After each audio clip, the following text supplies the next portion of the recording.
Okay, so this is going to be part 2. Part 2 is putting it on the graph here.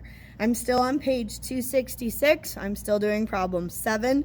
We've worked out what our equation is, and we just need to graph it. So I know that there's not going to be any negative numbers, so when I put the axes on, I can actually just put them close to the edge.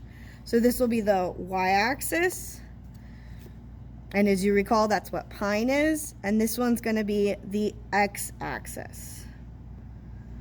All right, so whenever we have something in standard form, the easiest way to graph this is to find where our x and y intercepts are. So to do that, I got some scratch paper out. I'm going to set my equation 2.5x plus 1.5y equals. Notice I'm using the equal sign here because I need to graph the line. Equals 200. So first I'm going to set x equal to 0. So 2.5 times 0 plus 1.5y equals 200. This will cancel out. We're going to divide by 1.5, divide by 1.5. So y equals, calculator, 200 divided by 1.5. 133.3. 133.3. While I know this isn't actually a number that we can use as a plank, we can write it down so that we can graph this graph. So that means that our first point is going to be 0. When x is 0, y is 133.3.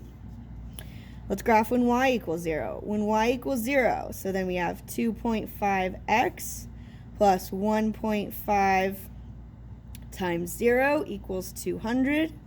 This will cancel out. 2.5x equals 200. Divide by 2.5. Divide by 2.5. X equals 200 divided by 2.5 equals 80. That means our second point is going to be 80 and 0. All right, so looking at my graphs, I have about 10 dots on each one.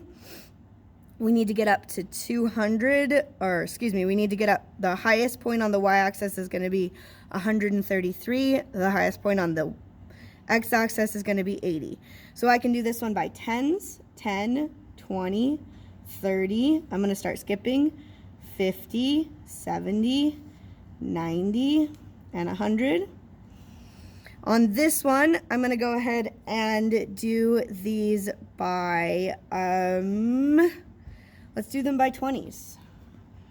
20, 40, 60, 80, 100, 120, 140, 160, 180. And I can stop there. All right, so when x is 0, that's on the y-axis. Y is equal to 133. That's approximately there. When y is 0, that's on the x-axis. This is equal to 80. So now I have 2 points, and I can graph it.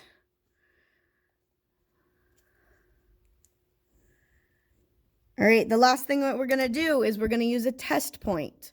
I'm going to use this space up here to do a test point.